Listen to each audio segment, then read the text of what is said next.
300 faces turned upward like flowers tracking the sun, and in that crystalline moment before everything shattered, Thomas Brennan understood what it meant to be truly invisible.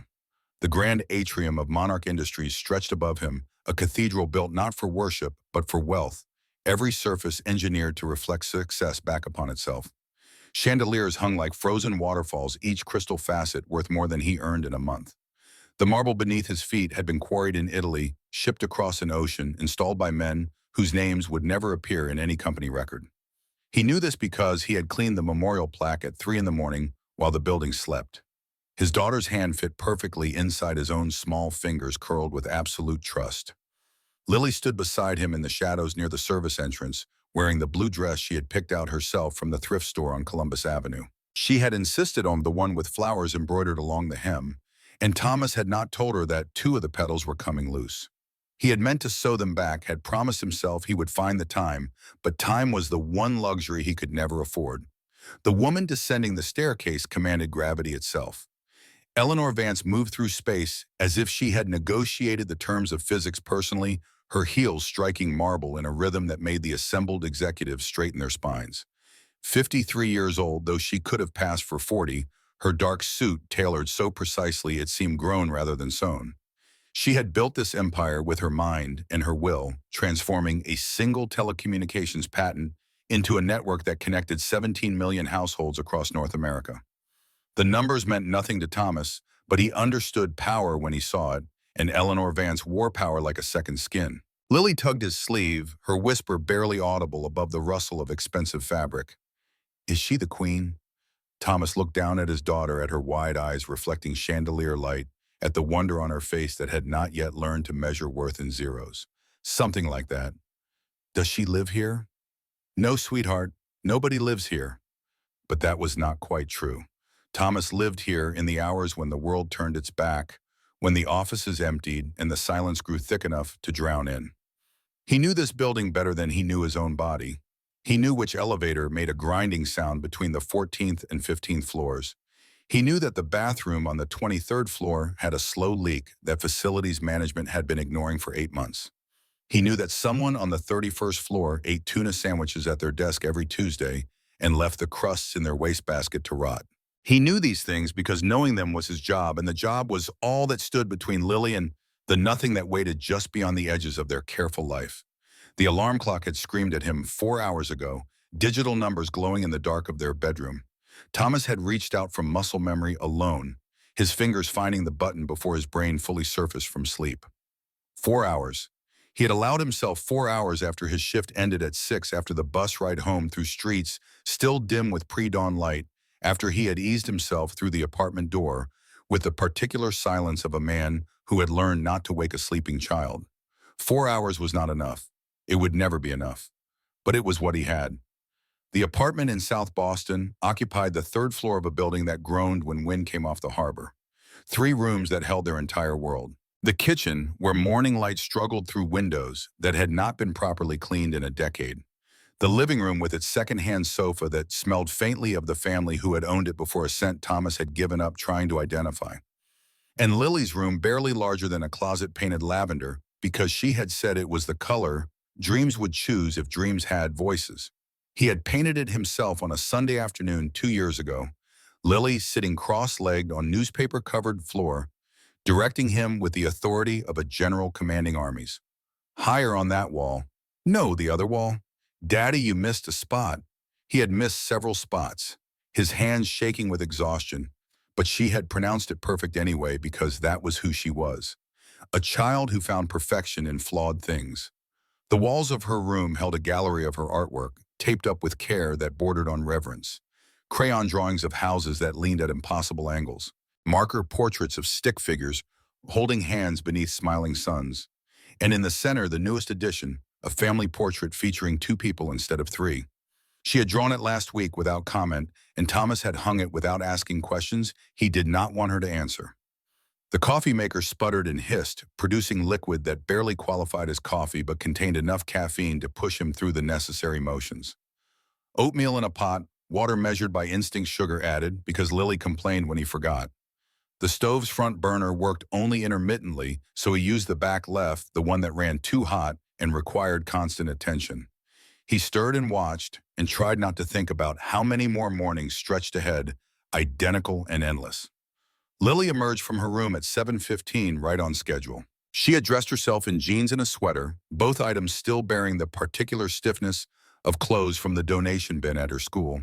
Her hair stood up in the back where she had slept on it wrong, and Thomas made a mental note to smooth it down before they left. She climbed into her chair at the kitchen table, small legs swinging, not quite reaching the floor. The oatmeal steamed in her bowl. Thomas added a drizzle of honey, forming a spiral she could trace with her spoon. "Eat up. Bus comes in 20 minutes." She poked at the oatmeal without enthusiasm, creating valleys and mountains in the beige landscape. "Daddy, why do people look at you like that?"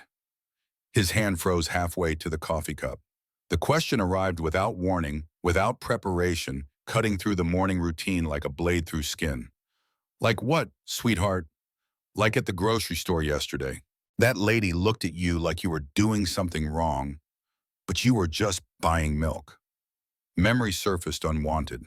The woman in line behind them, her gaze traveling from his face to his uniform to Lily and back again. The subtle shift backward, the way her purse moved closer to her body. Thomas had seen it happen before, would see it happen again, but having Lily notice transformed observation into wound. He knelt beside her chair, lowering himself to her eye level, 7 years old and already learning to read the world's cruelest language. Some people, they see the uniform before they see the person. They see the quo and make up a whole story in their heads about who you are without ever asking. Lily's face scrunched in concentration, trying to process injustice with a brain still wired for fairness. "But that's not right." "No, it's not. Why don't you tell them the real story?" Because the real story was complicated. Because the real story involved choices made in desperation and futures abandoned for survival. Because the real story would not change how strangers looked at him in grocery stores. Because you know who I am, right? You're my daddy. That's right, and that's the only story that matters. She nodded slowly, accepting this truth the way children accept all difficult truths, by filing it away to examine later when adult eyes were not watching. She took a bite of oatmeal, and Thomas exhaled a breath he had not realized he was holding. What Lily did not know, could not know, was that her father had worn a different uniform once.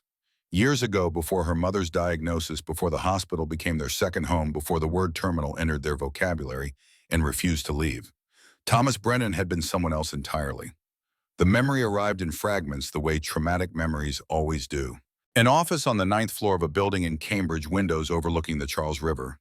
A whiteboard covered in diagrams that explained how information could travel faster, cleaner, more efficiently through fiber optic networks. His name on patents that revolutionized how data moved across continents. Colleagues who respected his mind, who sought his opinion, who saw him as essential rather than invisible. That man had owned 3 suits and rotated them through the week. That man had attended conferences in San Francisco and Austin and Seattle, his presentations drawing crowds who understood the elegance of his solutions. That man had earned enough to rent a house with a backyard where Sarah could plant tomatoes, where they could talk about adding a second child, where the future felt like a door opening onto infinite rooms. Cancer arrived the way cancer always does, with symptoms that seemed minor until they were not. Sarah's fatigue that did not improve with rest. The cough that persisted through 3 rounds of antibiotics. The night she woke him at 2 in the morning, her hand pressed against her ribs, her breathing shallow with pain. The diagnosis was stage 4 pancreatic cancer. The prognosis was measured in months, not years. The first oncologist they consulted recommended palliative care comfort measures, preparing for the inevitable. Sarah had looked at that doctor with eyes that held no acceptance, only fury. "I have a daughter who's 9 months old. Inevitable is not an option." They found a specialist in New York, a researcher who was pioneering an experimental treatment, combining targeted radiation with immunotherapy. The results in trials had been promising, though the sample size was small. Insurance classified it as experimental and refused coverage.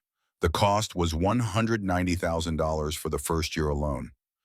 Thomas sold everything that could be sold. The house went first equity, vanishing into medical accounts.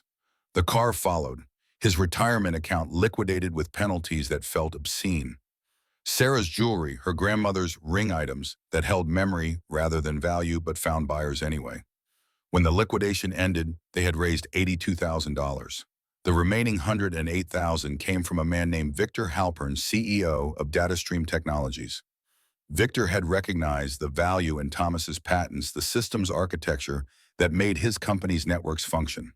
He made an offer sign over all rights to the patents current and future and receive immediate payment of $120,000 in cash. The contract arrived on a Tuesday.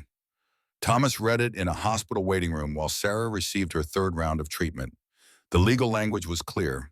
He would retain no rights, no royalties, no claim to innovations that bore his intellectual fingerprints. Everything he had created, everything he might create, would belong to DataStream in perpetuity. Sarah was in a room down the hall, poison dripping into her veins in hopes of killing cancer cells faster than it killed her. He signed. The treatment bought them 14 months. 14 months of hope that crumbled a little more with each scan, each progression, each time the doctor's face carried news before his words did. Sarah fought until her body had nothing left to fight with, and then she died in a hospice bed with Thomas holding one hand and Lily sleeping in his other arm, too young to understand that the person she called Mama would never answer to that name again. The medical bills continued arriving for 8 months after the funeral. Collection agencies called with voices that dripped sympathy while demanding payment. Thomas ignored them until they stopped calling. His credit score collapsed like a building in controlled demolition. The apartment in South Boston was the only place that would rent to him, and then only because the landlord did not run background checks. The job at Monarch Industries came through an agency that specialized in placing people who had fallen through society's cracks. Night shift janitorial work, minimum wage, no benefits. The supervisor who interviewed him had barely glanced at his application. You show up on time, you do the work, we don't have problems. You don't show up, you don't work, we get someone else. Understand? Thomas understood. That was 3 years ago. 3 years of watching the sun rise through bus windows. 3 years of learning that invisibility was not absence, but a different kind of presence, the way ghosts haunt houses without disturbing the living.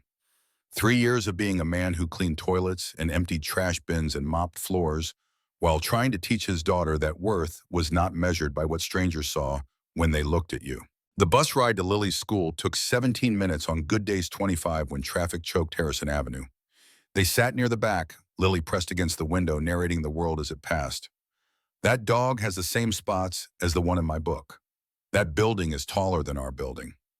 That man is eating breakfast on the sidewalk, and that makes me sad.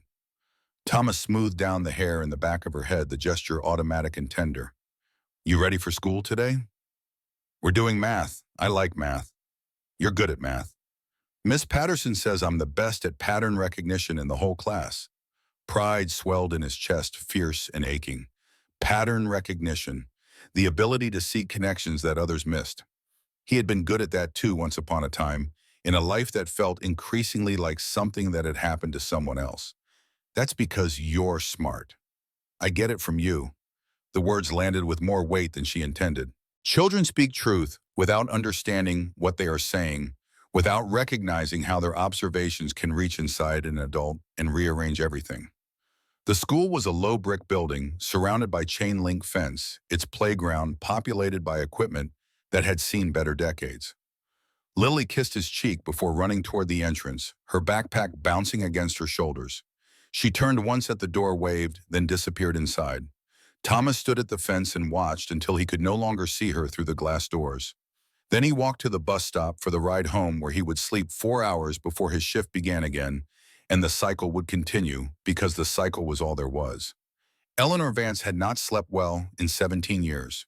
She could trace the insomnia back to a specific night, a specific decision, a specific moment when she chose the company over her daughter and felt something fundamental break inside herself. The breaking had not been loud. There had been no dramatic confrontation, no climactic argument, just a 14-year-old girl standing in the doorway of Eleanor's home office at midnight, asking why her mother had missed her piano recital, and Eleanor explaining about the merger deadline, the Tokyo call, the non-negotiable demands of building something that mattered. Her daughter's name was Victoria. She was 31 now. They had not spoken in 6 years. The corner office on the 42nd floor of Monarch Industries belonged to Eleanor, in the way that kingdoms belong to queens. Every element had been chosen for maximum efficiency. The desk positioned to command views of Boston Harbor while keeping her back to solid wall.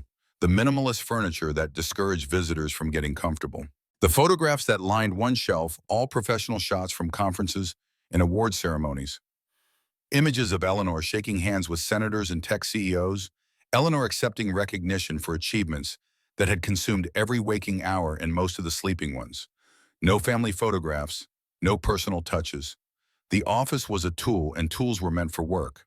Her assistant knocked twice, then entered without waiting for permission. "Richard's here with the final details for Thursday." Eleanor glanced at her watch. 7:42 in the morning, which meant Richard Calloway had been here since 7 at the latest, which meant he was still trying to prove something. "Send him in." Richard entered carrying a leather portfolio that probably cost more than most people's monthly rent.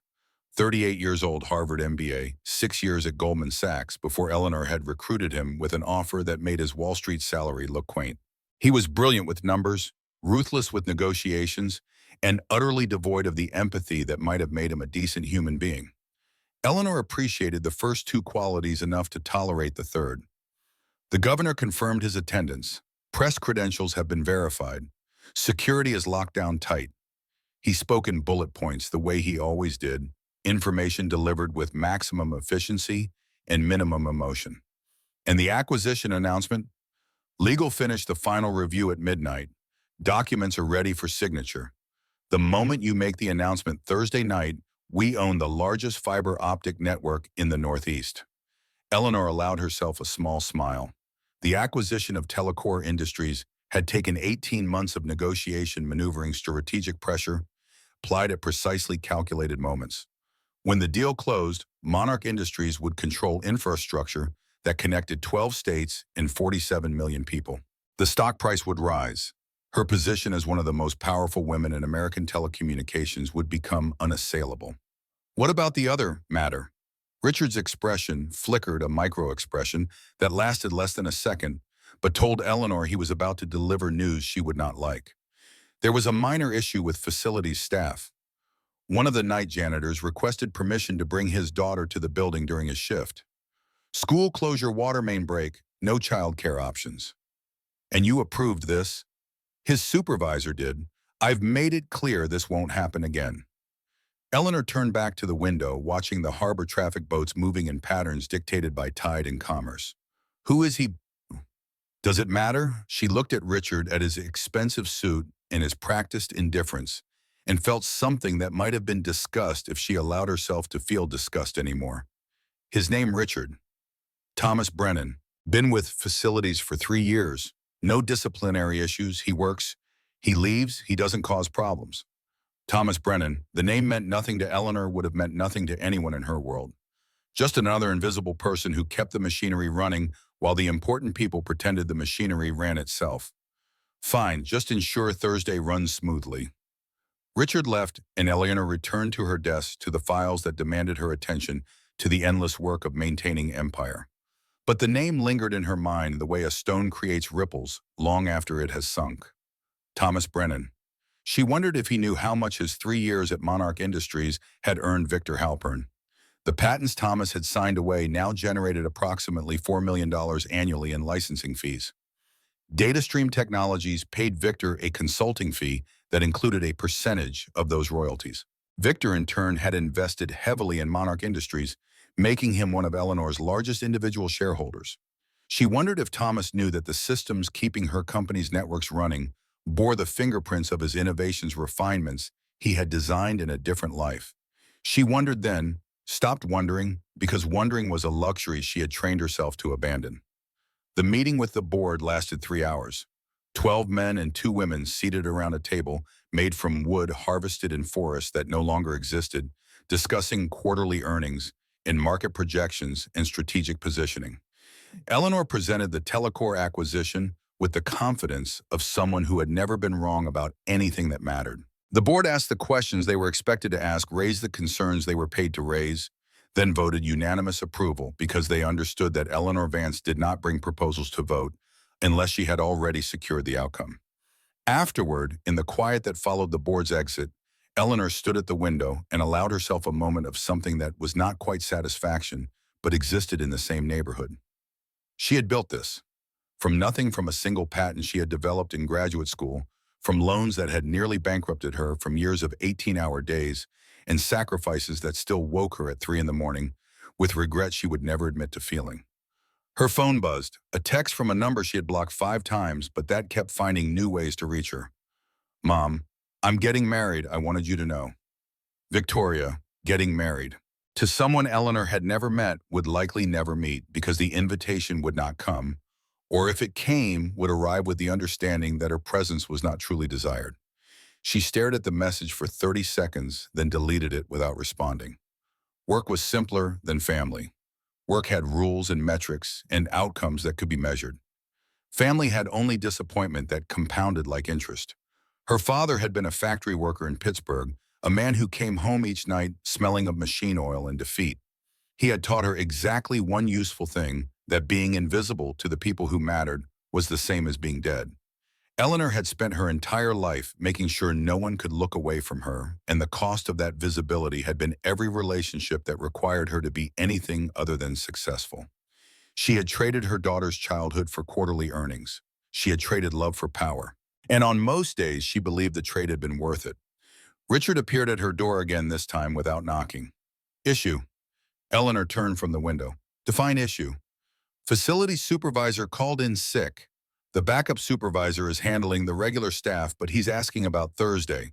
Apparently, Thomas Brennan is scheduled that night, and given the situation with his daughter, let him work. If his supervisor made arrangements, honor them. I don't have time to micromanage janitorial schedules. Richard nodded and left, but something in his expression suggested the issue was not resolved, merely postponed. Eleanor returned to the window, to the city spreading below her, to the empire she had built from wire and will, and the willingness to do what softer people would not. Thomas Brennan, she thought again, a name that should have meant nothing. The apartment was dark when Thomas returned from taking Lily to school. He moved through it without turning on lights, his body navigating by memory. The couch called to him with the promise of inadequate rest. 4 hours. He could afford 4 hours. Sleep arrived in fragments.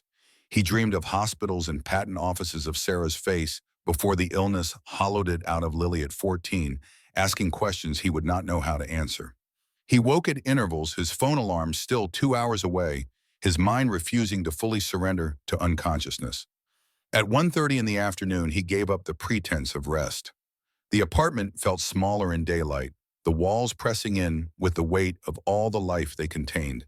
He made instant coffee and drank it standing at the kitchen sink, looking out the window at the building across the street. Someone had hung laundry on a fire escape. Someone else had taped cardboard over a broken window. The geometry of poverty repeated across 1,000 buildings, a million lives, all of them invisible to people who lived in places where windows did not break, where laundry dried in machines instead of wind. His phone buzzed, a text from George, his supervisor. Thursday still works for Lily. I cleared it with management. Thomas typed his response with thumbs that had learned efficiency from necessity. Yes, thank you. George was one of the good ones, a man who had worked at Monarch Industries for 23 years, who had started in the mailroom and risen as far as the company would allow someone without a degree to rise. He had 4 kids of his own, understood what it meant to juggle work and childcare, to make choices between bad options and worse ones. The gala on Thursday had been discussed for weeks in the break room. A celebration of the Telecor acquisition, though nobody in facilities had been told exactly what was being celebrated. Just that important people would be in attendance, that every surface in the atrium needed to be perfect, that security would be tight, and anyone who caused problems would be gone. Thomas had not planned to bring Lily. He had arranged for a neighbor to watch her, a retired teacher named Mrs. Chen, who sometimes babysat in exchange for help with household repairs. Thomas performed on his rare days off, but that morning Mrs. Chen had called with the apologies and pneumonia, her daughter already driving down from New Hampshire to take her to urgent care. The school closure was the final variable in an equation that left only one solution. Lily would come to Monarch Industries, would sit quietly in a break room or a storage closet, would be invisible the way her father had learned to be invisible. George had agreed after minimal convincing. The building would be chaos with gala preparations. One small girl would hardly be noticed among the catering staff and decorators and technicians running cables for sound and lights. Thursday arrived with weather that could not decide between rain and merely threatening rain. The sky hung low and gray over Boston, pressing down like a hand on the crown of the city's head. Thomas dressed in his work uniform, the same navy blue shirt and pants he wore every shift, the name tag that read simply, maintenance. Lily wore her blue dress because she had asked if the party was fancy, and Thomas had not known how to explain that fancy existed in the same building as her father's mop bucket, but not in the same universe. They rode the bus in silence, broken only by Lily's observations about passing scenery. A man sleeping on a bench, a dog waiting outside a convenience store, a billboard advertising smartphones that cost more than their monthly rent. Monarch Industries rose from the downtown streets like a monument to ambition, 42 floors of glass and steel, reflecting the city back at itself. Thomas had entered through the service entrance every shift for 3 years. Tonight he did the same, Lily's hand in his, her steps hesitant as they moved through corridors she had never seen. The building was transforming. Florists carried arrangements the size of small trees. Technicians tested microphones and adjusted lighting rigs. Catering staff moved through the kitchen in choreographed patterns, preparing food that would be photographed more than eaten. George met them near the break room, his face carrying the particular exhaustion of a man who had already worked 10 hours and faced 6 more. Storage room on the 3rd floor. Quiet out of the way. There's a chair and some old magazines. She stays there, stays quiet, and we don't have problems. Thomas nodded. I appreciate this. Don't make me regret it. The storage room was exactly what George had promised. A chair, a stack of magazines from 2019, overhead lighting that buzzed with a frequency that suggested the ballast was dying. Thomas set Lily up with paper and crayons he had brought, made sure she had water, made sure she understood that she could not leave this room until he came back for her. How long will you be gone? A few hours. You can draw, you can look at the magazines. If you need anything, you call me. He showed her again how to use the phone, his number already programmed, one button press away. I'll be okay, Daddy. She said it with such certainty that he almost believed her. The gala began at 7. Thomas worked the floors below, cleaning offices that would sit empty all evening, bathrooms that would go unused, conference rooms where Monday's meetings were already scheduled. He moved through the building's lower levels while above him, 300 people gathered to celebrate wealth and the acquisition of more wealth. At 8:15, Lily called. Her voice was small through the phone speaker, hesitant in the way that meant she knew she was breaking rules but needed to anyway. Daddy, I have to go to the bathroom. The one across the hall, sweetheart. Quick and right back. Okay? He should have gone with her. He should have begged the elevator up 3 floors, should have walked her across the hall, should have waited outside the bathroom door the way he had waited outside 1,000 bathrooms in 1,000 public places. But a spill had been reported on the 31st floor, and George was already stretched thin, and Thomas was supposed to handle it because that was his job, handling what others could not or would not. He finished the spill. He rode the elevator down. He checked his phone. 8:47. Lily had not called again. The service elevator was slow groaning as it climbed. Thomas watched the numbers illuminate floor by floor, his chest tight with the particular anxiety of a parent whose child is out of sight. The 3rd floor hallway was empty. The storage room door stood open. Lily, she was gone. His first thought was irrational panic. His second thought was barely more rational. His third thought was that a 7-year-old girl in a blue dress would not stay in a storage room when she could hear music and voices echoing from somewhere above. Thomas ran toward the atrium stairs. The grand atrium of Monarch Industries existed to overwhelm. Architects had designed it to create awe, to make visitors feel small in the presence of corporate power. The ceiling rose 4 stories, glass panels that during daylight revealed sky, but tonight reflected only chandelier light back on itself. The marble floor had been sourced from quarries in Tuscany, installed at a cost that could have funded a small school district for a year. 300 people filled the space, their conversations creating a sound like ocean waves. Men in tuxedos that had been tailored to their exact measurements. Women in gowns that cost more than most people's cars. Servers moved between them, offering champagne and appetizers arranged on plates like abstract art. Thomas saw all of this from the service entrance, pressed against the wall, searching the crowd for a small girl in a blue dress. Eleanor Vance descended the main staircase at precisely 8:55. She had timed her entrance to maximize impact to ensure that every eye would turn, that every camera would focus, that the moment would be documented for the press release and the annual report and the inevitable profiles in business magazines. The room fell silent as she reached the podium. She had given hundreds of speeches, thousands probably, but each one still carried the weight of performance. These people had come to see her succeed, or more accurately, had come to be seen at an event where success was celebrated, and Eleanor would give them what they wanted. Her speech was calculated to the syllable. Thank you to the board, acknowledgement of the team's hard work, recognition of the governor's presence, then the announcement of the Telecor acquisition delivered with the gravity of historical proclamation. The crowd applauded at the designated moments. Cameras flashed. Eleanor held her position at the podium, commanding the space with a certainty that came from knowing she was the most important person in any room she entered. And then she saw the disruption. Near the service entrance movement, a man in a maintenance uniform stepping forward, a child's hand slipping from his grasp. The child moving into the crowd, fascinated by something, reaching toward a server with a tray of tiny foods. The man following one step that took him from shadow into light. Every head did not turn. Eleanor did not stop her speech. But awareness rippled through the nearest guests, that particular discomfort of people confronting something that should not be visible becoming suddenly undeniably present. Richard Calloway materialized beside the man with the efficiency of someone who had been watching for problems. Thomas saw him coming, his face already hardening with a professional disapproval. Lily had reached the server, was pointing at the appetizers with innocent curiosity. Thomas touched her shoulder gently, redirecting her back toward the shadows. Richard's voice was low, but designed to carry. You need to leave. Now. Thomas kept his hand on Lily's shoulder, his voice matching Richard's volume. I'm just getting my daughter. This is a private event. Staff are not permitted in the atrium during the gala. Nearby guests were watching now. The exchange was quiet enough to avoid disrupting Eleanor's speech, but loud enough to create theater for those within earshot. Thomas felt their eyes, felt the familiar weight of judgment, the assessment that happened in seconds, and concluded that a janitor with a child did not belong. We'll go. But Richard was not finished.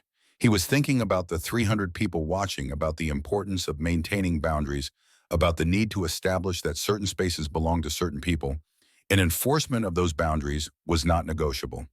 This is inappropriate. You're embarrassing yourself. You're embarrassing the company. Thomas felt Lily's hand find his, felt her fingers tighten with understanding that came too early. She was learning in real time what he had tried to shield her from, that the world sorted people into categories, and those categories determined where you were allowed to stand, how you were allowed to exist. We're leaving. Richard stepped closer, his voice dropping to a hiss that somehow traveled farther than speaking normally would have. This is typical. No judgment, no consideration. This is why certain people remain where they are. The words hung in the air like smoke. Lily looked up at her father, and in her face, Thomas saw the moment of realization, the understanding that the look she had asked about at breakfast was not isolated, but systemic, not accidental, but designed. He squeezed her hand. Come on, sweetheart. Eleanor had paused mid-sentence, her eyes finding the source of the disturbance. For a fraction of a second, her gaze met Thomas's across the crowded atrium. He expected dismissals, expected the look that confirmed Richard's assessment, expected nothing because expecting anything else was pointless. What he saw instead was harder to name. Recognition, maybe, or surprise, or something that existed in the complicated space between those states. Then the moment passed. Eleanor returned to her speech. The guests returned to their performance of attention. Thomas walked his daughter toward the exit, and the gala continued as if they had never been there at all. The loading dock smelled of diesel and cardboard industrial scents that filled the lungs and stayed there. Thomas sat on a crate with Lily beside him, both of them staring at concrete that was stained with oil and scored with tire tracks. Lily's voice was small. Daddy, why did that man say those things? Because the world was cruel to people who could not defend themselves. Because power protected itself through humiliation. Because Richard Calloway had learned that certain people could be treated as less than human and face no consequences. Because he doesn't know us. But they weren't true. No, they weren't. Lily kicked her feet, her shoes scuffed from playground use. It made me feel bad, like we did something wrong. Thomas pulled her close, feeling her heartbeat against his ribs. You didn't do anything wrong. Not one single thing. Neither of us did. Then why do we have to leave? The question held the weight of philosophy, entire moral frameworks debated by people far smarter than Thomas. He had no answer that would satisfy her, no explanation that would make the injustice logical. Sometimes people with a lot of power make rules that protect their own world. And when someone from outside that world comes in, even by accident, it reminds them that there's a whole lot of life they're not paying attention to. That makes them uncomfortable. And uncomfortable people sometimes act ugly. Lily processed this with the seriousness she brought to all difficult concepts. Is the boss lady uncomfortable? Maybe, I don't know. She looked at you. When we were leaving, she looked right at you. Thomas had felt it, that brief moment of eye contact, that recognition that had seemed to contain something more than dismissal. But reading meaning into the glances of billionaires was foolishness, the kind of hope that led to disappointment. Come on, let's go home. But they would not make it home, not yet. The crisis began at 9:38, though Thomas would not learn the exact time until later. A power surge affected the building's main server cluster, the result of a transformer failure 3 blocks away. The backup system should have engaged automatically, should have maintained seamless service, should have prevented the presentation screens throughout the atrium from dying, just as Eleanor prepared to show footage of the telecore network infrastructure. Should have, did not. George found Thomas in the loading dock 15 minutes later, moving fast despite the limp he carried from a knee that had never properly healed after a high school football injury. We've got a problem. Thomas stood. Not my department. No, but you used to be in tech, didn't you? Before all this, the question landed like a punch. Thomas had been careful for 3 years, had never mentioned his past, had treated his previous life as classified information that was safer buried. How do you know that? I pay attention. I saw your resume when you were hired. MIT graduate work in network architecture, patents, and telecommunications. You don't forget that kind of background. George's face was tight with urgency. Right now, there are 300 very important people watching screens that won't turn on. Our tech team is overwhelmed. If you know something that could help, I'm just a janitor, George.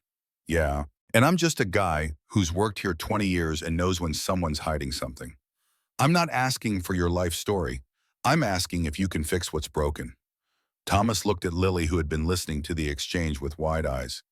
Daddy, can you help? 7 years old, and already understanding that sometimes you had to step into light even when darkness felt safer. He thought about walking away. He thought about keeping his head down, about maintaining the invisibility that had protected him. He thought about Richard's words, about the humiliation, about the system that had taught him over and over that demanding to be seen was demanding too much. Then he thought about Lily, learning what it meant to be her father. Watch her, I'll be back.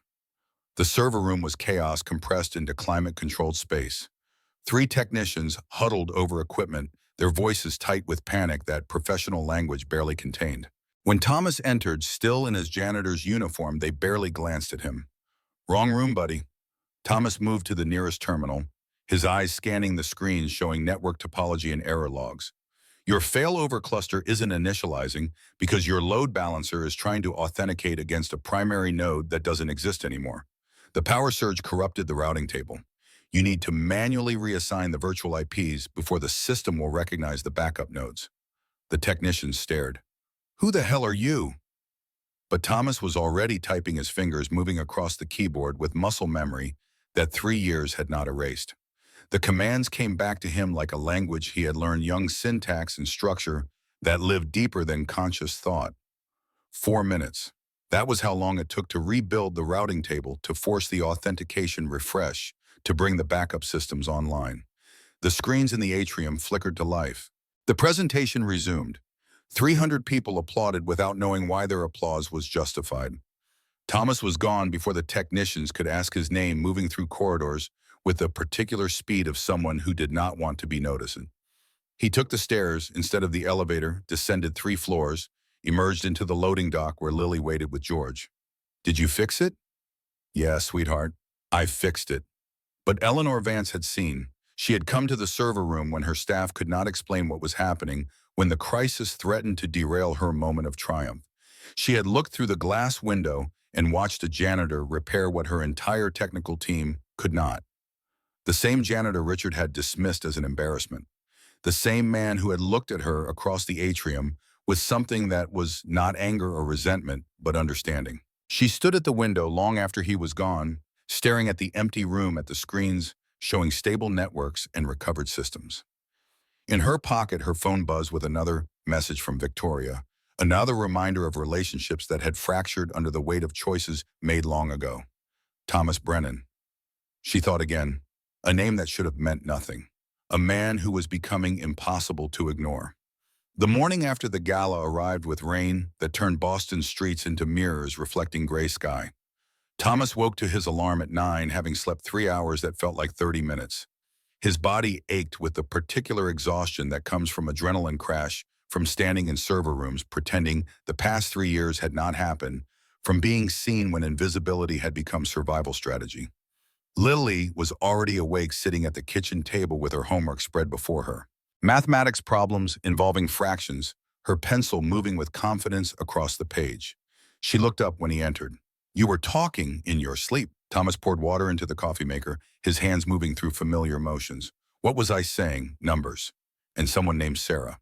Her mother's name surfacing from dreams he could not control. Thomas turned, leaning against the counter.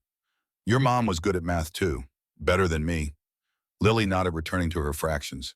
She had learned not to ask too many questions about the woman she could not remember, the ghost who lived in photographs and occasional stories Thomas rationed like precious resources. His phone buzzed. A text from George. "Need to see you. Come in early if you can." Thomas stared at the message, reading threat into neutral words. The server room incident had been witnessed. His competence had been noticed. And being noticed in his experience led nowhere good. He texted back. "What time? Soon as possible." Eleanor's office felt different in morning light. The harbor view that seemed majestic at night became clinical in daylight, exposing the industrial reality of shipping containers and cargo cranes. She had been here since 6, reviewing footage from the gala, watching the moment when Thomas Brennan stepped from shadows into light, when Richard confronted him, when the guests watched with expressions ranging from discomfort to contempt. She replayed the sequence 7 times, studying body language, reading lips when audio was unclear. Thomas's face remained neutral throughout, no anger visible, no defiance. Just patience worn smooth by repetition, the expression of a man who had learned that responding to cruelty only invited more. Lily's face was different. Confusion giving way to hurt, giving way to understanding. 7 years old and learning lessons Eleanor had spent decades trying to unlearn. Richard entered without knocking, carrying his leather portfolio, and the confidence of someone who believed their position was unassailable. "The acquisition closed at midnight. Telecor is officially ours. Press is running the story. Stock opened up 4%. Eleanor paused the footage, freezing Thomas's face mid-frame. "Tell me about the server failure." Richard's expression flickered, micro-adjustment too quick to fully read. "Technical issue. Power surge from the transformer failure on Boylston. Our team handled it." "Did they?" "The system came back online." The presentation continued. "I'm not sure what else matters." Eleanor turned her chair to face him fully. "I was in the server room, Richard. I watched a janitor fix what our entire technical staff could not." Silence stretched between them, filling with implications neither wanted to articulate. "Thomas Brennan," Eleanor continued. "Tell me what you know about him." Richard set down his portfolio with care that suggested he was buying seconds to formulate response. "Night shift facilities. 3 years with the company. No issues until last night's incident with his daughter. His background before Monarch. Does it matter he's a janitor?" The dismissiveness in Richard's voice was reflexive, automatic, the sound of someone who had never questioned hierarchies because hierarchies served him well.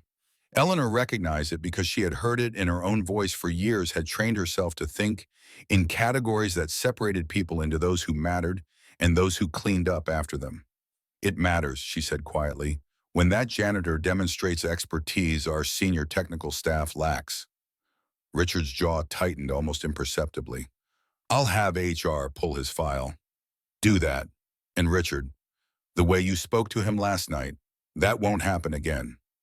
I was maintaining appropriate boundaries for the event. You were cruel. There's a difference. Richard left without responding, and Eleanor returned to the footage, to the moment when her eyes had met Thomas's across the atrium. She had seen something in that glance that unsettled her, recognition of a kind she could not quite name. Not attraction, not curiosity, but something deeper. Mirror recognition, perhaps. The understanding that they were both performing roles wearing uniforms that defined how others saw them, trapped in systems they had not designed but had learned to navigate. Her phone buzzed. Victoria sending a photo of a ring. Engagement ring, diamonds catching light, worn on a hand Eleanor had last held when it was small enough to fit entirely within her own palm. She did not respond. She never did. Richard Calloway had been stealing from Monarch Industries for 18 months. The scheme was elegant in its simplicity, layered with enough complexity to avoid casual detection. Shell companies registered in Delaware. Vendor payments to fictitious contractors for services never rendered. Invoices that matched perfectly with purchase orders he had created, himself approved through accounts he controlled. The amounts were careful, never large enough to trigger automatic audits, spread across enough accounts to avoid pattern recognition. $2.3 million siphoned over 72 weeks, an average of $32,000 per week, just below the threshold that required secondary approval. He had been careful, he had been smart, and then cryptocurrency markets had collapsed, taking with them the investments he had made, with embezzled funds transforming theft into loss that demanded explanation. The internal audit was scheduled for 3 weeks from now.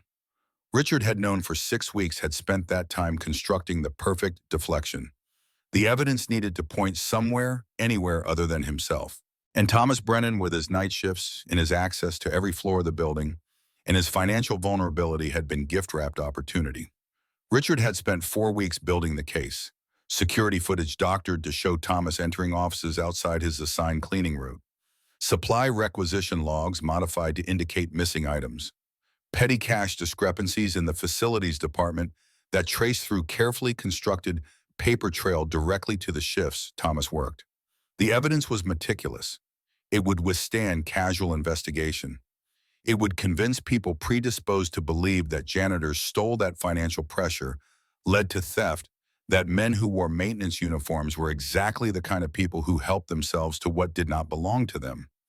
Richard had planned to trigger the investigation after the gala, after Eleanor's moment of triumph, when attention was elsewhere. But Thomas's appearance in the server room had complicated everything. Competence created questions. Questions led to scrutiny. And scrutiny was the last thing Richard needed. The solution was acceleration. If the investigation began immediately, if the evidence was presented before anyone started asking why a janitor could repair network infrastructure, then Thomas's technical background would seem like additional deception rather than relevant credential. Richard made the call at 11:30, speaking to the head of corporate security with voice calibrated to convey reluctance. We've discovered some irregularities in the facilities department. I need you to look into it quietly before it becomes a larger issue. Thomas arrived at Monarch Industries at 1 in the afternoon, still in his street clothes, his chest tight with anticipation that felt like drowning. George met him at the service entrance, his face carrying news before his words delivered it. They want to see you upstairs, security and HR. What's this about? I don't know, they didn't tell me. But George paused, choosing words with care. Whatever this is, be careful what you say. The conference room on the 17th floor was designed to intimidate. Long table leather chairs, walls of windows overlooking the city below. 3 people waited: James Morrison from corporate security, his face professionally neutral.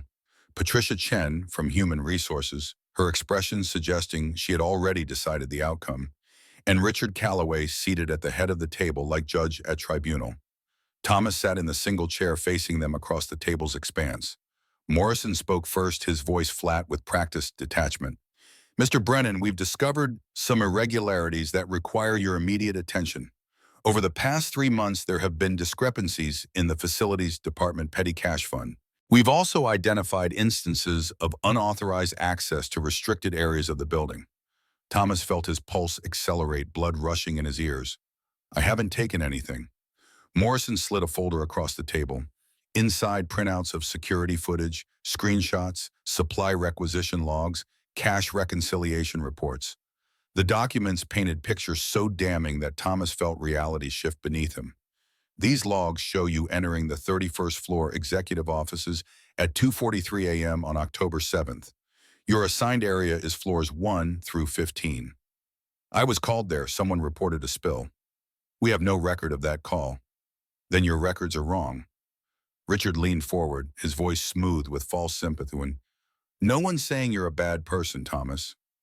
We understand financial pressures, single father working nights, but we have a responsibility to the company. The words were designed to wound, to paint him as desperate, predictable, exactly the kind of person who would steal, because people like him always did. Thomas felt anger rising hot and dangerous. I want to see all the evidence, everything you have. Patricia from HR shook her head. You'll have the opportunity to respond through our formal process. For now, we need to suspend you pending completion of the investigation. Your access badge will be deactivated. You're not to enter the building until this is resolved. You're suspending me based on what logs that say I went somewhere. I was sent missing money I never touched. Morrison's face remained neutral, unmoved by protest. The evidence is substantial. We're following protocol. Thomas stood his chair, scraping against floor. This is wrong. Everything about this is wrong. Richard's voice carried across the room, final and absolute. You'll be notified of our findings. Until then, you're relieved of duties. The escort from the building was professional and humiliating. A security guard Thomas had nodded to 1,000 times walked him to the service entrance, waited while he collected his personal items from his locker, a spare uniform, a photo of Lily the thermos she had decorated with stickers, then watched as Thomas walked into afternoon rain that had not stopped since morning. He stood on the sidewalk outside Monarch Industries, water soaking through his jacket, staring up at 42 floors of glass and steel that had just swallowed his livelihood whole. Eleanor watched from her office window as Thomas Brennan walked into the rain. She had not known about the investigation until Morrison copied her on the preliminary report 20 minutes ago. The accusation seemed plausible on surface: petty theft by financially stressed employee, exactly the kind of incident that happened in organizations this size. But something felt wrong. The timing was too convenient, arriving precisely when Thomas's competence had been demonstrated. The evidence seemed too complete, too neatly packaged. She called Richard. The Brennan investigation. Walk me through how this was discovered. Routine audit flagged the discrepancies. Security ran the footage. The pattern became clear. When did the audit begin? 3 weeks ago. And you're just reporting this now. Richard's pause lasted 2 seconds too long. We wanted to ensure we had sufficient evidence before involving senior leadership. Eleanor ended the call without responding. She pulled up Thomas's personnel file, the one Richard should have sent hours ago but had not. The background check was minimal standard for facilities positions, but a single line caught her attention. Previous employer, DataStream Technologies. Position systems, architect. She stared at the words, reading them 3 times to ensure she understood correctly. Then she opened a new search, typing Thomas's name into the patent database. 17 patents, all in telecommunications network architecture. All assigned into DataStream Technologies, transferred from original inventor to Thomas Michael Brennan. Eleanor sat back in her chair, pieces assembling into picture she did not want to see. A man with this background did not become a janitor through ambition. He became a janitor through catastrophe. She thought about Victor Halpern, her major shareholder, the one who had made his fortune from DataStream patents. She thought about the royalties those patents generated. She thought about systems running throughout her building infrastructure, bearing intellectual fingerprints of the man Richard had just escorted from the premises. Her phone buzzed, Morrison requesting approval to terminate Thomas's employment. Eleanor did not approve. She marked the request pending and called her personal attorney. Thomas sat at his kitchen table with Lily asleep in the next room, staring at the letter that had been waiting in his mailbox. Termination of employment effective immediately for cause. The words blurred together, legal language transforming his life into administrative action. He had $300 in his checking account. Rent was due in 12 days. The electric bill sat unopened on the counter because knowing the exact amount would not make him capable of paying it. Lily needed new shoes, her current pair held together with glue that was failing. The apartment felt smaller in darkness, walls pressing in with weight of futures foreclosed. He had been invisible for 3 years, and invisibility had been protection. But the moment he stepped into light, the moment he allowed himself to be seen, the system had reminded him exactly where he belonged. His phone buzzed, a number he did not recognize. He let it ring through to voicemail, then listened to the message with volume low so as not to wake Lily. "Mr. Brennan, this is Eleanor Vance. I'd like to speak with you about your termination. Please call me at this number." Thomas deleted the message without responding. Whatever game was being played, he wanted no part of it. 3 days passed. Thomas filed for unemployment knowing it would be denied because termination for cause disqualified benefits. He called the school to ask about payment plans for Lily's lunch account. He avoided Mrs. Chen because she would ask questions and he had no answers that would not sound like surrender. On the fourth day, Eleanor Vance appeared at his door. She stood in the hallway outside his third-floor apartment, wearing jeans and a sweater that probably cost more than his monthly rent, looking entirely out of place in a building where the elevator had not worked in 7 months. "I called. You didn't respond." Thomas stood in the doorway blocking entry. "I have nothing to say to you, but I have things to say to you. May I come in?" "No." Eleanor nodded, accepting the boundary. "Then I'll say it here. The investigation into your alleged theft is fraudulent. The evidence was manufactured, and I believe I know who manufactured it." Thomas felt something crack in his chest, hope or anger or both twisted together. "Why should I believe you?" "Because I pulled every security log, every access record, every financial transaction. The discrepancies exist, but they don't point to you. They point to someone with authority to doctor logs, move money, someone who needed a scapegoat. Richard Calloway." Eleanor's expression confirmed what Thomas had already concluded. "I can't prove it yet, but I'm bringing in external auditors. They'll find the truth. And what does that do for me? I'm already terminated. My reputation is already destroyed. Truth doesn't put food on my daughter's table." "No," Eleanor said quietly, "but it's a start." Thomas leaned against the door frame, exhaustion replacing anger. "Why do you care? I'm nobody to you. A janitor who showed up at the wrong party." "You're not nobody. You're someone who built systems my entire company depends on. Someone who saved my gala when my technical staff failed. Someone my chief of staff felt threatened enough by to frame. So this is about guilt. Maybe, or maybe it's about recognizing when I've been complicit in something wrong." Lily's voice came from inside the apartment. "Daddy, who are you talking to?" Thomas turned, seeing his daughter standing in the hallway wearing pajamas with cartoon characters she was probably too old for, but refused to abandon. "Nobody, sweetheart. Go back to bed." But Lily had seen Eleanor was staring at her with recognition. "You're the boss lady from the party." Eleanor knelt, bringing herself to Lily's eye level, and Thomas saw something shift in her face, walls lowering, that had perhaps been up for decades. "I am, and I came to tell your father that I was wrong about a lot of things." Lily considered this with 7-year-old solemnity. "My daddy didn't steal anything." "I know. That man lied." Eleanor nodded, and in her eyes Thomas saw something that looked like recognition of her own failures reflected back. "Yes, he did." The investigation Eleanor ordered took 11 days.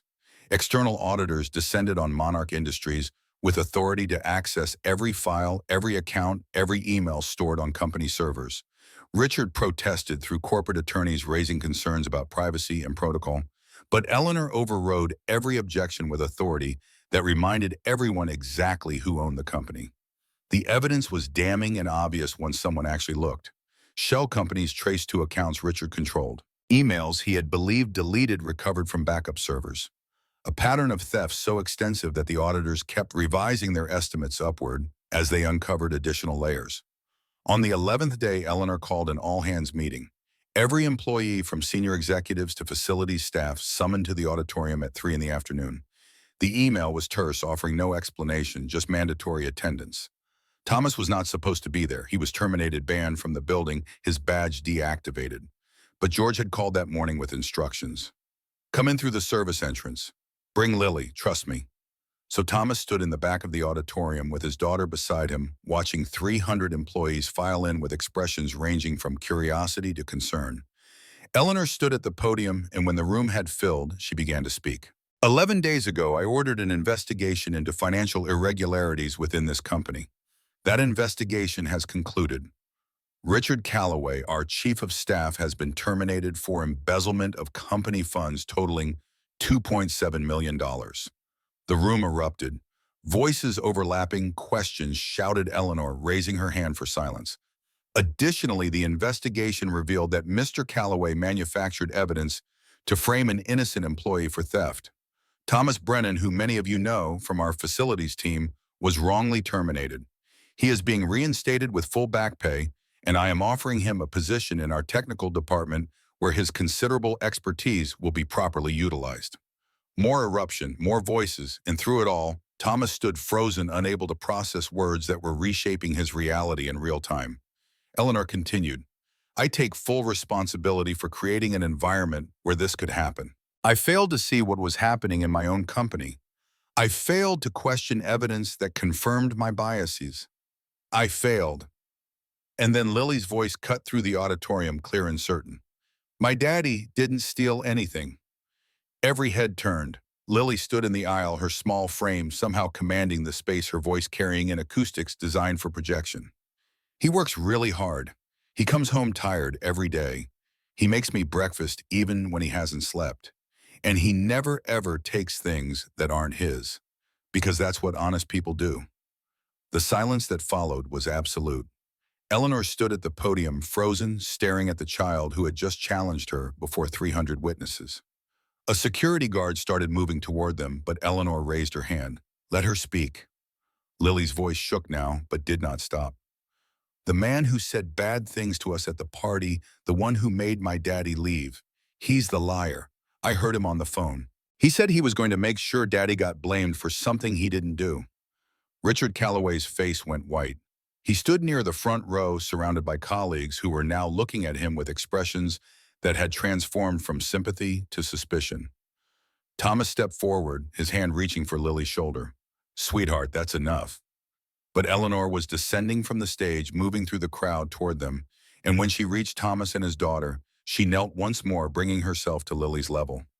Thank you, she said quietly, for telling the truth when it mattered most. Then she stood, turning to face the assembled employees, her voice carrying new weight. This child has more courage than most adults in this room, including me. We will do better. I will do better. The auditorium erupted one final time, but Thomas was already leading Lily toward the exit, away from the noise and the attention and the complexity of what came next. In the hallway outside, Eleanor found them. I meant what I said. The position is real. Systems architect, proper salary benefits, if you want it. Thomas looked at her, at the woman who owned everything, who had watched him be humiliated, and said nothing, who had torn apart her own company to find truth. I need to think about it. Of course, take whatever time you need. She turned to leave, then paused. Your daughter was right, about everything. Thomas nodded. She usually is. Richard Calloway was arrested in the lobby of Monarch Industries at 9:15 on a Wednesday morning, in full view of employees arriving for work. Two detectives from the Boston Police Fraud Division, accompanied by an FBI agent whose presence suggested federal charges were coming, walked him through glass doors, while cameras from 3 news stations captured every second. He did not resist. His face held the particular emptiness of someone whose reality had collapsed so completely that denial no longer functioned. The handcuffs caught morning light streaming through the lobby's floor-to-ceiling windows, metal glinting as security guards who had once deferred to him now stood watching his perp walk. Thomas saw it from the street, having arrived early for a meeting he still was not certain he would attend. He watched Richard's humiliation play out on the same marble floors where Thomas had been escorted out 11 days earlier, and felt nothing resembling satisfaction. Just exhaustion, the kind that came from surviving something that should have destroyed you. George appeared beside him, coffee in hand. They're saying federal charges, wire fraud, money laundering. He'll be lucky if he sees daylight before he's 60. Thomas nodded, watching the police car pull away from the curb. How many people did he hurt before me? George was quiet for a moment. I've been asking around, at least 3 others over the years. Smaller thefts blamed on people who couldn't fight back. Nothing anyone could prove, so nothing anyone investigated. The math was simple and sickening. Richard had built his career on ruining lives, had perfected the art of deflecting his crimes onto those the system was already predisposed to disbelieve. Thomas had simply been the most recent name on a list that stretched back years. "The meeting's in 20 minutes, George said. Eleanor's waiting." The office on the 15th floor was smaller than Eleanor's, but carried the same attention to detail. Desk positioned to command the room windows, offering views of the financial district, shelves lined with technical manuals and network architecture textbooks that looked barely used. A nameplate sat on the desk, brass letters, spelling out a title Thomas had not held in 4 years. Systems architect Eleanor stood by the window when he entered, Lily beside her, the two of them looking at something on Eleanor's phone. They looked up simultaneously, and Thomas saw his daughter's face bright with excitement she was struggling to contain. "Daddy, look what Ms. Vance is building." Eleanor handed him her phone, the screen showing architectural renderings of a childcare facility. Glass walls, playground equipment, classrooms designed with light and space. "On-site childcare for employees," Eleanor explained, "with extended hours for night shift workers, emergency backup care, after-school programs. It's part of a larger initiative." She took back her phone, pulling up another document. "The Lily Brennan Education and Family Support Fund. Scholarships, flexible scheduling, emergency financial assistance for single parents employed by Monarch Industries. I'm endowing it with $5 million initially, with annual contributions to follow." Thomas felt something crack open in his chest, the careful armor he had built to survive the past 11 days splitting apart. "You're naming it after my daughter. She's the one who told the truth when everyone else, including me, was prepared to accept lies. That deserves to be remembered." Lily was staring at the nameplate on the desk, her small fingers tracing the brass letters. "Does this mean you're not going to be a janitor anymore?" Thomas knelt beside her. "Would that be okay with you?" She considered this with the seriousness she brought to all important questions.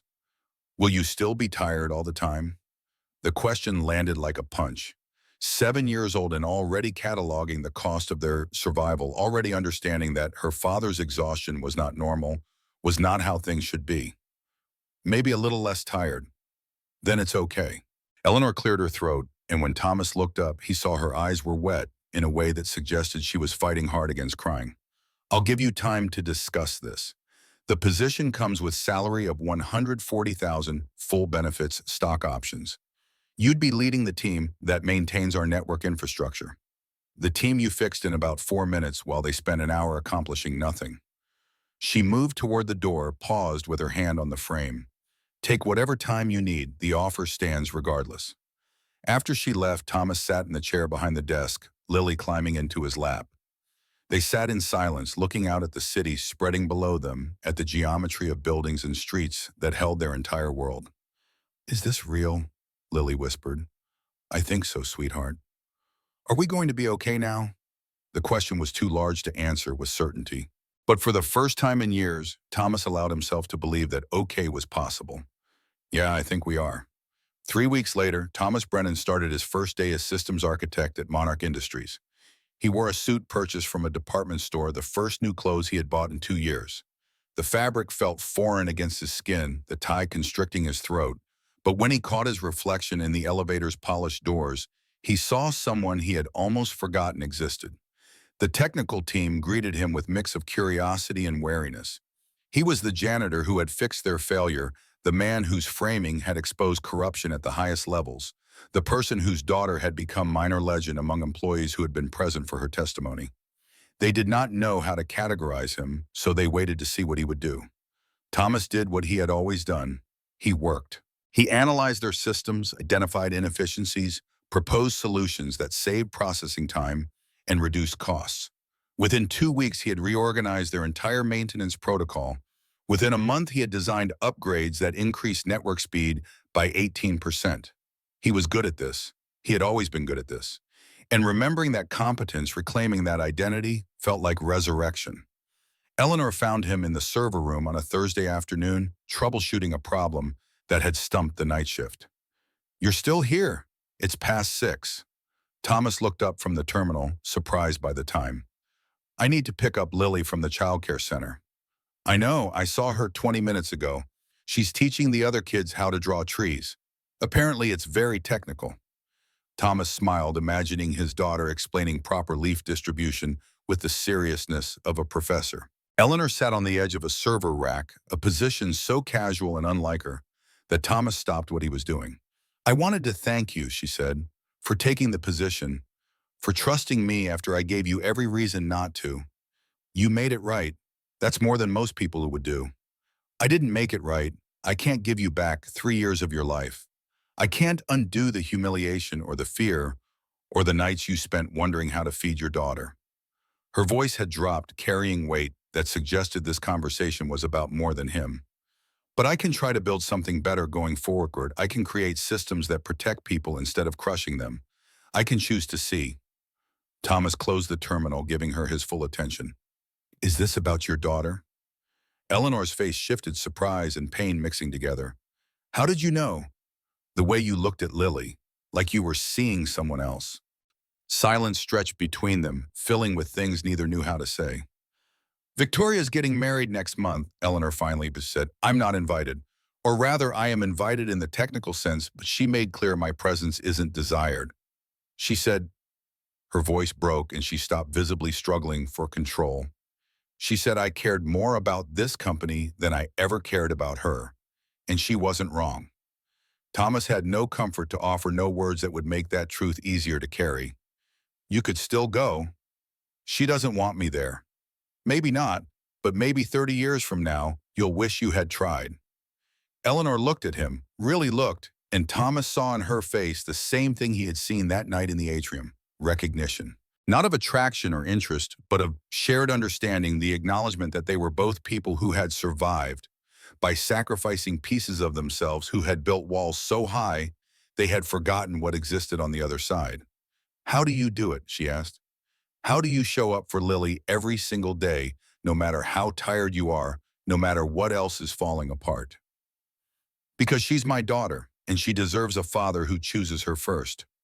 I didn't choose Victoria first. I chose this." Eleanor gestured at the server room, the building beyond it, the empire she had constructed. "I chose success and power and proving to everyone who ever doubted me that I could build something that mattered. And I lost her in the process." "It's not too late." Muttered. Thomas stood, moving to sit beside her on the server rack. "My wife died believing I had failed her, that I couldn't save her, couldn't protect her from cancer, couldn't do the one thing that mattered most. And maybe she was right, but I'm still here, still trying to be the father Lily needs, still choosing to show up even when I don't know what I'm doing." He paused, choosing his next words carefully.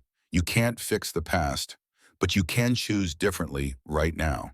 You can show up for your daughter's wedding even if she doesn't want you there. You can let her see that you're trying." Eleanor wiped her eyes, the gesture quick and almost angry. "When did you become wise?" "I'm not wise. I'm just a guy who's made every mistake possible and is still learning from them." They sat in silence, surrounded by machines that hummed and blinked and processed information at speeds beyond human comprehension. Two people who had built their lives around different kinds of work, different kinds of success, finding common ground in shared failure and the fragile hope of repair. "I have something to show you," Eleanor said finally. "If you're willing." She led him to her office, to the shelves where photographs documented her professional triumphs. She pulled one frame down, turned it to show him an image he had not seen from the front. A photograph of a girl, maybe 13, sitting at a piano, her face serious with concentration, her fingers frozen mid-chord. Behind her, visible in a mirror's reflection, Eleanor stood in a doorway, watching her phone pressed to her ear. "This was taken the night of her recital, the one I missed. She played Chopin. Her teacher said it was the best performance of the year. And I was on a conference call, negotiating a contract that seemed crucial at the time, but that I can't even remember now." Thomas looked at the photograph, at the girl who would grow up to be a woman who did not want her mother at her wedding. "She kept this." "No, I kept it, as reminder of what I sacrificed. Though I'm not sure I understood what I was reminding myself of until recently." Eleanor put the frame back on the shelf, positioning it with care. "I'm going to the wedding. You're right. I should show up even if she doesn't want me there. Even if it's uncomfortable and painful and accomplishes nothing except proving I tried. That's all any of us can do." They stood at the window, looking out at the city as afternoon light turned buildings into silhouettes against declining sun. "Thank you," Eleanor said quietly. for seeing me, not the CEO or the billionaire or the woman who owns this building, just the person who made mistakes and is trying to figure out how to live with them. Thomas nodded, understanding exactly what she meant. 1 month later, on a Saturday morning in early spring, Thomas and Lily and Eleanor walked through Boston Common. The trees were budding pale green against gray sky that threatened rain, but had not yet delivered on the threat. Lily ran ahead, chasing pigeons with the particular joy of children who have not yet learned that some things cannot be caught. Eleanor had attended Victoria's wedding the previous weekend. She had sat in the back row, had watched her daughter marry a man named James, who seemed kind and who looked at Victoria like she was the center of his universe. She had left before the reception, not wanting to impose, not wanting to make the day about her failures as a mother. But she had gone. And Victoria had seen her there, had met her eyes across the church, and something had passed between them that was not forgiveness, but was perhaps the beginning of a road that might lead there eventually. Thomas had listened to Eleanor describe all this over coffee the previous Tuesday, had seen in her face the particular exhaustion that comes from doing something terrifying and necessary. She didn't speak to me, Eleanor had said, but she nodded. That's something. Now they walked through the common, three people who had found their way to unexpected connection to relationship that was not quite friendship and not romance, but something that existed in the complicated space between those states. Respect, maybe, or recognition, or simply the understanding that they were all trying to be better than they had been. Come on, Lily called back to them. We're going to miss it. Thomas caught Eleanor's eye, shrugged. She read about it somewhere, insisted we come. The crowd gathered near the pond, families and couples and tourists with cameras. The swan boats were returning for the season, the annual tradition that marked winter's end and spring's arrival. The first boat glided onto the water, its operator pedaling the hidden mechanism that propelled it forward, while passengers sat and watched the world from a different vantage point. Lily stood at the water's edge, her eyes wide with wonder. Eleanor moved to stand beside her. My mother used to bring me here, when I was small, before everything. I had forgotten until now. Thomas joined them, the three of them watching boats circle the pond, while around them families did the same, all of them participating in ritual that connected them to decades of previous springs, previous returnings, previous moments of noticing that winter had not lasted forever after all. Thank you, Eleanor said, and Thomas understood she meant for more than just the invitation to join them today. For what? For letting me see, for showing me that the world I had stopped paying attention to was worth the effort of looking. Lily grabbed Eleanor's hand with the same ease she grabbed her father's, pulling them both toward the boats. Can we ride? They bought tickets from a vendor who looked bored by the endless parade of tourists. They boarded the boat, finding seats while the operator explained safety procedures in monotone that suggested he had delivered this speech 10,000 times and would deliver it 10,000 more. The boat pushed away from the dock, gliding across water that reflected sky and trees in the city beyond. Lily leaned over the edge, watching ducks paddle alongside them. Thomas sat with his arm around his daughter's shoulders, feeling something close to peace. Eleanor sat across from them, and in her face, Thomas saw the same thing he felt. Not happiness exactly, because happiness was too simple a word for the complicated relief of people who had survived their own worst decisions and found themselves still standing, still capable of change, still allowed the grace of new mornings. The swan boat circled the pond. Spring sun broke through clouds, warming surfaces that had known too much winter. And three people who had been strangers learned that walls could come down, that seeing was a choice, that the distance between different worlds was not as permanent as it seemed. Later, after the boats and the common and the slow walk back through streets that were learning to bloom, Thomas returned to the apartment in South Boston with Lily's hand in his. The building still groaned. The elevator still did not work. But the apartment on the third floor no longer felt like cage. He made dinner while Lily did homework at the kitchen table. Pasta with sauce from a jar. Nothing fancy, but there was enough and they would not go hungry.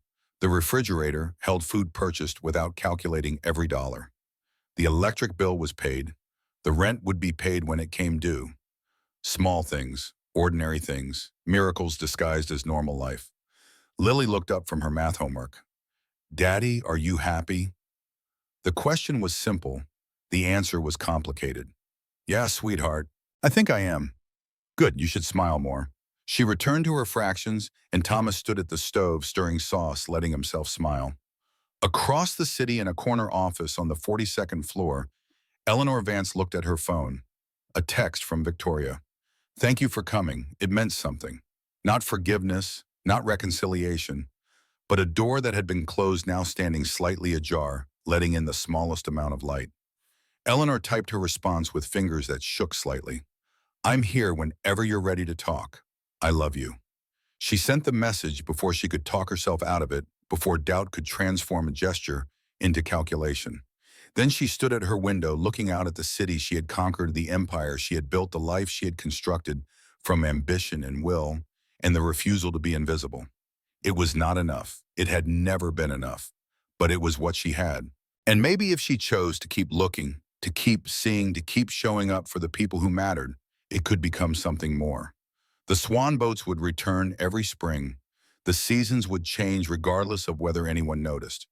And people who had learned to look away could choose moment by moment to look again, to see, to recognize, to remember that every person moving through the world carried stories that deserved witness, dignity, that deserved acknowledgement, worth that existed independent of any uniform they wore or position they held. Thomas Brennan had been invisible for 3 years, but invisibility was not permanent. It was a choice that others made, and it could be unmade with equal deliberation. Eleanor had looked down for decades, but looking down was not mandatory. It was a habit that could be broken one choice at a time, one person at a time, one moment of genuine seeing at a time. The city turned from day to night. Lights came on in windows across 1,000 buildings. People made dinner, helped children with homework, sat in offices, and made decisions that would ripple outward in ways they could not predict. And somewhere in the space between floors and elevations, between corner offices and third-floor apartments, between power and powerlessness, two people who had found each other across an unbridgeable distance learned that bridges could be built after all. Not through grand gestures, not through dramatic transformation, but through the simple, difficult, necessary work of choosing to see, of choosing to look, of choosing every single day to recognize the humanity in people the world had taught them to ignore. The story did not end with romantic sunset or triumphant music. It ended with a man making pasta in a small kitchen, with a woman texting her daughter, with a child learning fractions and drawing trees and believing still that the world could be fair if people just tried hard enough. It ended with ordinary miracles, with second chances earned through showing up, with the understanding that transformation was possible, but never complete, that growth was ongoing, that becoming better was not a destination but a direction.